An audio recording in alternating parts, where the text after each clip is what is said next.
রাতের আধার শেষে আলোর প্রভাত হাসে, হতাশার কালো মেঘ যাই গো ভেসে, হতাশার কালো মেঘে যাই গো ভেসে। আল্লাহ তাআলা বলছেন যে যারা ইসলামকে পছন্দ করে না, যারা ইসলাম বিরোধী শক্তি, যারা ইসলামের ধ্বংস চায়, তারা চায় তাদের মুখের ফুৎকারে ইসলামের আলোকে তারা নিভিয়ে দিবে। কিন্তু আল্লাহর ফয়সালা হচ্ছে আল্লাহ তার দ্বীনকে, দ্বীনের জ্যোতিকে পূর্ণরূপে বিকশিত করবেন, যদিও এটা কাফেররা অপছন্দ করে। সুবহানাল্লাহ। এবং তিনি আল্লাহ তাআলা রাসূলকে প্রেরণ করেছেন হেদায়েত দিয়ে, সত্য ধর্ম দিয়ে, দ্বীনে হক দিয়ে, যাতে করে মানব রচিত যত ধর্ম আছে, মতবাদ আছে, সবকিছুর কবর রচনা করে এগুলোর উপরে আল্লাহ তাআলা দ্বীন ইসলামকে বিজয়ী করতে পারেন, যদিও এটা মুশরিকদের কাছে খুব অসহনীয়। তাহলে এই আয়াত দুটি থেকে আমরা বুঝতে পারলাম যে ইসলামের বিজয় অবশ্যম্ভাবী। এই পৃথিবীতে ইসলামের বিজয়, অগ্রগতি, অগ্রযাত্রা কেউ ঠেকিয়ে রাখতে পারবে না। কিন্তু ইসলাম বিরোধীরা চায় ইসলামের অগ্রযাত্রাকে তারা নিভিয়ে দিবে, ইসলামের জ্যোতিকে মুখের ফুৎকারে নিভিয়ে দিবে। আওয়াজ করে বলেন তো, কাফিররা, ইসলাম বিরোধীরা মুখের ফুৎকারে আল্লাহর এই দ্বীনের জ্যোতি বা আলোকে কি কখনো নিভাতে পারবে? বলেন, কোশ্চিনকালেও পারবে না। তারা নানা ষড়যন্ত্র করে, তারা নানা ধরনের চক্রান্ত করে, কূটকৌশল করে, আমাদেরকে আমাদের ভূমি থেকে উচ্ছেদ করে, আমাদের ভূখণ্ডে বোমা নিক্ষেপ করে, নানা ধরনের ষড়যন্ত্রের ছক এঁকে আমাদের নওজওয়ানদেরকে শহীদ করে, গ্লোবাল সুমুদ ফ্লোটিলার মতো নৌবহরকে আটকে দিয়ে ওরা ভাবে যে ওরা ইসলামের বিজয়কে ঠেকায় ফেলবে। আসলে কি পারবে? না। আল্লাহ বলেন, আমি ইসলামের জ্যোতিকে পূর্ণরূপে বিকশিত করব। আল্লাহু আকবার। এটাকে কেউ ঠেকাতে পারবে না। তাহলে ইসলামের বিজয় অবশ্যম্ভাবী। এটা হচ্ছে আজকের আমার আলোচনার টপিক, যে ইসলামের বিজয় এটা অবশ্যম্ভাবী, অ্যাবসলিউটলি অ্যাবসলিউট, এটা হবেই, এটাকে কেউ ঠেকাতে পারবে না। ওয়াদাটা কার বলেন তো? সবাই একটু আওয়াজ করে বলুন, ওয়াদা কার? এটা আল্লাহর ওয়াদা, যে আল্লাহ তাআলা তার জমিনে তার দ্বীনকে তিনি বিজয়ী করবেন, ডমিনেন্ট করবেন, পাওয়ারফুল করবেন। পৃথিবীর কোন শক্তি ইসলামের এই বিজয়কে, অগ্রযাত্রাকে আটকাতে পারবে না। ইসলামের বিজয় সুনিশ্চিত। ইসলাম বিজয়ী হবেই, আপনাকে নিয়ে বা আপনাকে ছাড়া, আমাকে নিয়ে কিংবা আমাকে ছাড়া। আই রিপিট, আমি আবারও বলছি, ইসলামের বিজয় হবেই হবে, আপনাকে সহ বা আপনাকে ছাড়া, আমাকে সহ বা আমাকে ছাড়া, বিজয় হবেই। আমি যদি এই মহাবিজয়ের একটা অংশীজন হতে পারি, এটা আমার জন্য লাখ। কি বলেন? এই বিজয়ের পার্ট যদি আমি হতে পারি, এই ভিক্টরির একটা পার্ট যদি, অংশ যদি হতে পারি, এটা আমার জন্য ব্লেসিংস, আমার সৌভাগ্য। ঠিক কিনা বলেন? এখন বলেন, আমরা সেই সৌভাগ্যের অধিকারী হতে চাই কি চাই না? হতে চাই না সবাই? আল্লাহ তাআলা কবুল করুক, আমরা পড়ি আমিন। তাহলে আল্লাহর ওয়াদা, ইসলামের বিজয় হবেই হবে, সুনিশ্চিত, কোনো সন্দেহ নাই। কেউ এই বিজয়কে ঠেকাতে পারবে না। ইসলামের বিজয় হবে আমাকে নিয়ে বা আমাকে ছাড়া, আপনাকে নিয়ে বা আপনাকে ছাড়া, বিজয় হবেই। তবে আমরা যদি লেগে থাকতে পারি, এটা আমাদের জন্য সৌভাগ্যের। এবং আমরা যদি দেখি, আল্লাহ রাসূল সাল্লাল্লাহু আলাইহি ওয়া আলিহি ওয়াসাল্লাম তিনিও এরকম ভবিষ্যৎবাণী তিনি করে গিয়েছেন যে ইসলামের বিজয় অবশ্যম্ভাবী। মুসনাদ আহমদ ইবনে হাম্বলের হাদিস, তিনি বলেন, লা ইয়াবলুগান্না হাযাল আমরু মা বালাগাল লাইলু ওয়ান নাহার ওয়ালা ইয়াতরুকুল্লাহু বাইতা ওয়াবার ওয়ালা মাদার ইল্লা আদখালাহুল্লাহু হাযা দ্বীন। এই দ্বীন ইসলাম, এই লা ইলাহা ইল্লাল্লাহর বাণী পৌঁছে যাবে গোটা বিশ্বব্যাপী। যেখানে দিন হয়, রাত হয়, দিন রাত্রির আবর্তন পৃথিবীর যেখানে ঘটে, সেখানেই কালেমার বাণীকে পৌঁছে দিবে কে? এই পৃথিবীতে এমন কোন কাঁচা পাকা ঘর থাকবে না যে এই ঘরে লা ইলাহার বাণী পৌঁছাবে না। সুবহানাল্লাহ। পৃথিবীতে এমন কোন জায়গা থাকবে না, এটা হোক মরুভূমি, হোক জঙ্গল, হতে পারে পাহাড়, হতে পারে কোনো আদিবাসী নৃগোষ্ঠী থাকে, পৃথিবীর এমন কোন জায়গা থাকবে না যেখানে লা ইলাহার বাণী পৌঁছাবে না। পৌঁছে যাবে। সহিহ মুসলিমের আরেক বর্ণনায় আল্লাহ রাসূল সাল্লাল্লাহু আলাইহি ওয়া আলিহি ওয়াসাল্লাম তিনি বলেন, ইন্নাল্লাহা যাওয়ালি আল আরবা ফারাআইতু মাশারিকাহা ওয়া মাগারিবাহা ওয়া ইন্না মুলকা উম্মতি সায়াবলুগু মা যুবিয়া লি মিনহা। তিনি বলেন, আল্লাহ তাআলা গোটা বিশ্বটাকে ছোট করে একটা রেপ্লিকা বানিয়ে আমার চোখের সামনে তুলে ধরেছেন। আমি পৃথিবীর প্রাচ্য পাশ্চাত্য সবটুকুন দেখেছি, আর আমি যতদূর দেখেছি ঠিক ততদূর কালেমার বাণী পৌঁছে যাবে। সুবহানাল্লাহ পড়বেন না?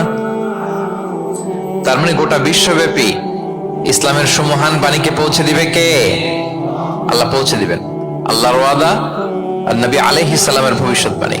তো ইসলামের এই বিজয়ের অংশী যেন আমরা হতে পারি, আল্লাহ আমাদেরকে তৌফিক দান করুন। আপনি যদি বর্তমান পৃথিবীর দিকে তাকান, তাহলে দেখবেন যে ইসলামের বিরুদ্ধে এত ষড়যন্ত্র, এত কনস্পাইরেসি, এত অত্যাচার, অপারেশন, এত কিছুর পরেও ইসলাম হচ্ছে world's fastest growing religion right now. পৃথিবীর সবচাইতে গ্রোয়িং রিলিজিয়ন হচ্ছে ইসলাম, সবচাইতে। আপনি দেখেন, জরিপ চালিয়ে একটু খোঁজ খবর নিয়ে দেখেন, সারা ওয়ার্ল্ডে দ্য ফাস্টেস্ট গ্রোয়িং রিলিজিয়ন হচ্ছে ইসলাম। সবচাইতে বাড়ন্ত যেই ধর্মের ভেতরে মানুষ পানির মতো প্রবেশ করছে, সেই ধর্মটার নাম কি? ইসলাম। মানুষ প্রবেশ করছে পানির মতো। আপনি পশ্চিমা বিশ্বে দেখেন, প্রতি জুমাবারে অনেক অমুসলিম, নন মুসলিম, ইহুদি, খ্রিস্টান, এইথিস্ট, সংশয়বাদী, অ্যান্টাগনিস্ট, তারা এসে শাহাদা বাণী পড়ে মুসলমান হয়ে যাচ্ছে প্রতি জুমাবার। নারী পুরুষ নির্বিশেষে, আস্তিক নাস্তিক নির্বিশেষে প্রতি জুমাবারে তারা এসে শাহাদা পড়ে মুসলমান হয়ে যাচ্ছে। এটা তো মসজিদের খবর। রাস্তাঘাটেও আমাদের পশ্চিমা বিশ্বের দায়ীরা রাস্তার মধ্যেও দাওয়াতি কাজ করে, আলহামদুলিল্লাহ। এটাকে স্ট্রিট দাওয়া বলে। এই যে এরকম টেবিল নিয়ে বসে কোরআনের ট্রান্সলেশন নিয়ে, কিছু ইসলামের সহজ সরল বই নিয়ে তারা নন মুসলিমদের সাথে ইসলাম নিয়ে কথা বলে। আর ওরা খুব ফ্রেন্ডলি মানুষের সাথে মেশে কথা বলে, ফলে ইজিলি তাদেরকে অ্যাপ্রোচ করা যায়। তো তাদেরকে অনেকে জিজ্ঞেস করে যে তোমার ধর্ম কি, তোমার বাবার ধর্ম কি, what do you think about life after death, মৃত্যুর পরের জীবন নিয়ে তোমার ভাবনা কি, তোমার দাদা কোথায় গেল, তোমার বাবা কোথায়, তো চলে গেছে, তুমিও কোথায় যাবা। এইভাবে যখন জিজ্ঞেস করে নন মুসলিমদেরকে, তাদেরকে যখন ভাবাতে ইসলামের বাণীগুলো যখন তাদের সামনে পেশ করে, তারা যখন কনভিন্সড হয়, অনেক ক্রিশ্চিয়ান, অনেক জুইশ, অনেক নন মুসলিম ওই রাস্তার ওই দাওয়া কাজের মধ্যে, স্ট্রিট দাওয়াতে ওইখানেই ঘোষণা দেয়, আশহাদু আল্লা ইলাহা ইল্লাল্লাহ ওয়া আশহাদু আন্না মুহাম্মাদান আবদুহু ওয়া রাসূলুহু। রাস্তায় আধা ঘন্টা দাওয়া কাজের মধ্যেই ওরা কনভিন্সড হয়ে মুসলমান হয়ে যায়। World's fastest growing religion.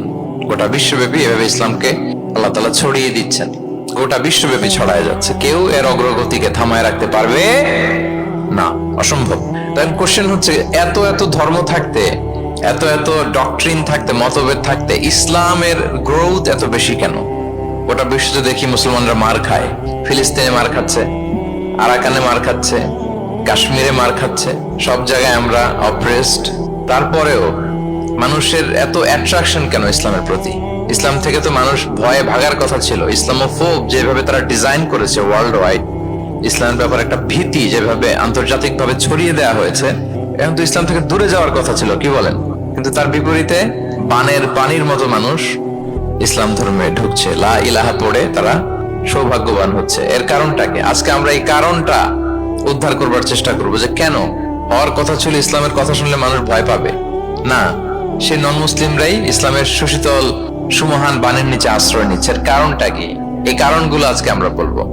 যে সমস্ত কারণে ইসলামের এই জয় জয়কার, যে সমস্ত কারণে অমুসলিমরা ইসলামের প্রতি অ্যাট্রাক্টেড হচ্ছে, যে সমস্ত কারণে মানুষ অন্য ধর্ম ছেড়ে মুসলিম হওয়ার জন্য পাগল পাড়া, এই কারণগুলো আজকে আমরা একটু অ্যানালাইসিস করবো। এর মধ্যে এক নাম্বার কারণ হচ্ছে, আমার সুপ্রিয় দক্ষিণ কোরিয়া প্রবাসী ভাইয়েরা, এক নাম্বার কারণ হচ্ছে ইসলাম বা ইসলামী যে মতবাদ, এটা হচ্ছে ভেরি ন্যাচারাল।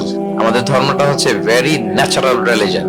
এটা খুবই স্বভাবজাত, রুচিসম্মত আর কি, পরিবেশ সম্মত, স্বাস্থ্যসম্মত, রুচিসম্মত, স্বভাবজাত। এটা মানতে, শুনতে, বুঝতে খুব সহজ। এটা আমাদের জীবনের সাথে খুব যায়। আরবিতে এটাকে বলে দীনুল ফিতরা। কি বলে? দীনুল ফিতরা, মানে এটা ফিতরাতের ধর্ম। এই ধর্মের উপরই মানুষকে আল্লাহ তাআলা তৈরি করেছেন। এটা যখন সুন্দরভাবে কারোর সামনে প্রেজেন্ট করা হয়, এটা তার কাছে এলিয়েন মনে হয় না, বরং বেশ আপন মনে হয়। এর কারণ হচ্ছে, রুহের জগতে আমরা এরকম একটা কনফারেন্সে জয়েন করেছিলাম।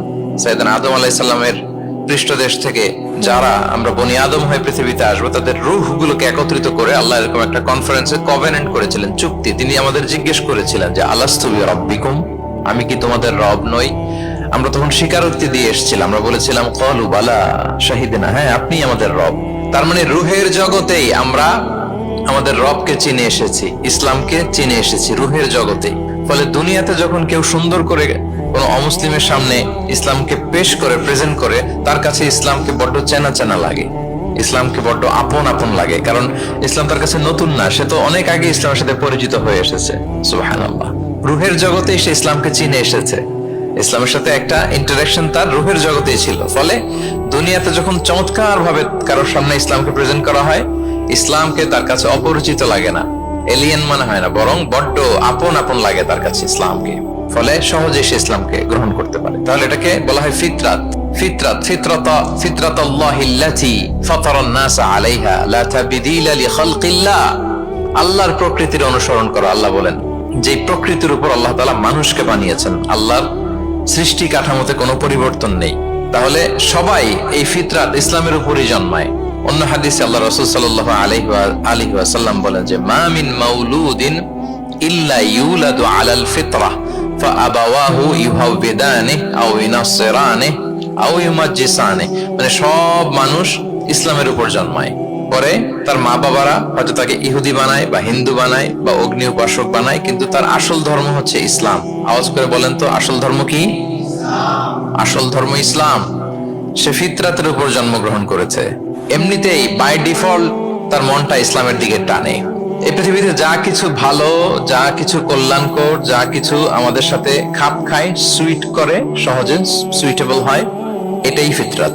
এটাই কি? ফিতরাত। তো সব মানুষ ফিতরাতের উপর জন্মেছে, ইসলামের উপর জন্মেছে।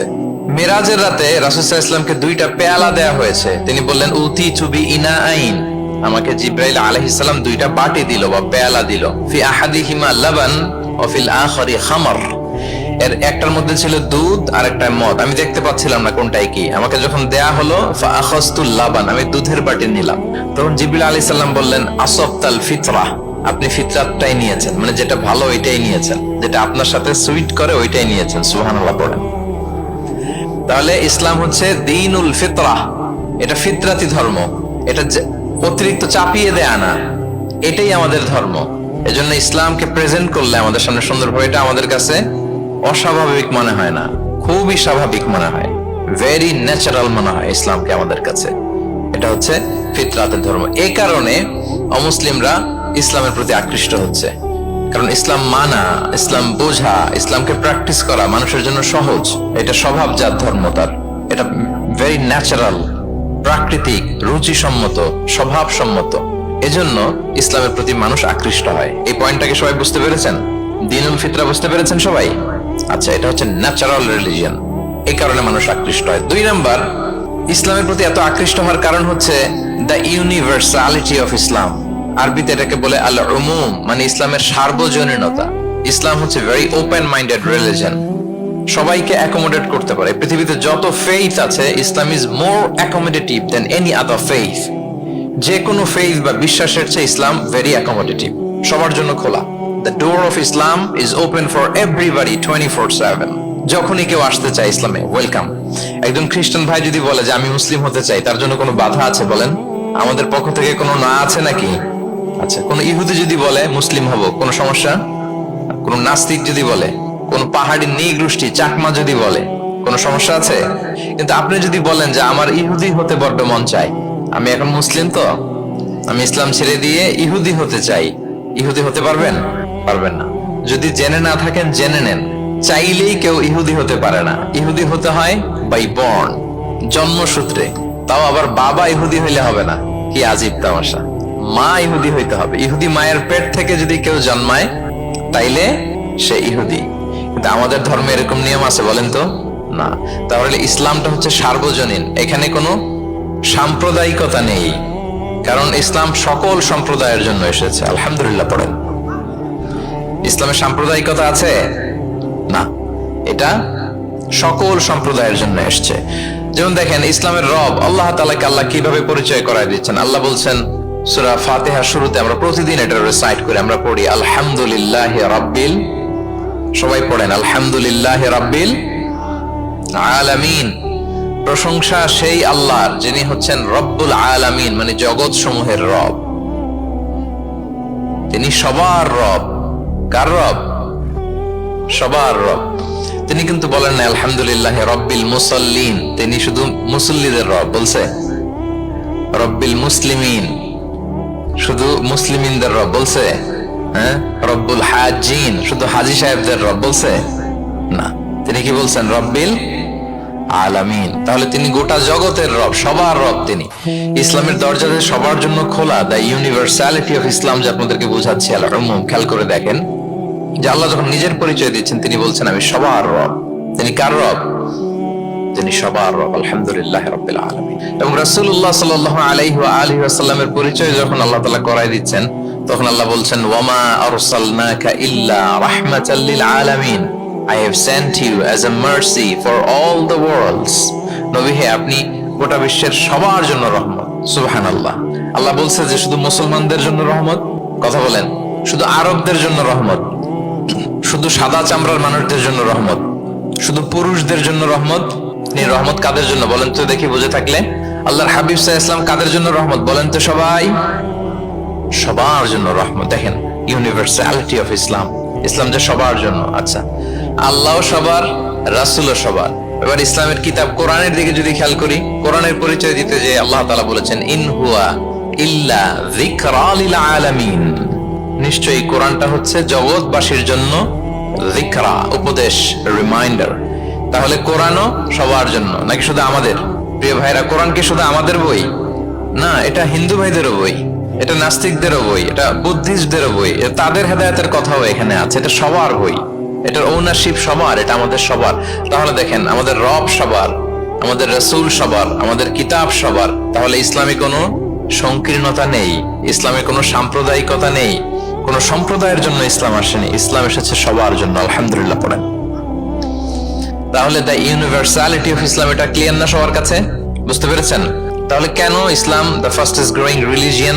গোটা বিশ্বে সবচাইতে বেশি গ্রো হচ্ছে ইসলামের। দুইটা কারণ বলে ফেলেছি। এক নাম্বার কি ছিল বলেন তো? মনে আছে কিনা কারো দেখি? Very natural religion. কে বলছে ন্যাচারাল? দেখি।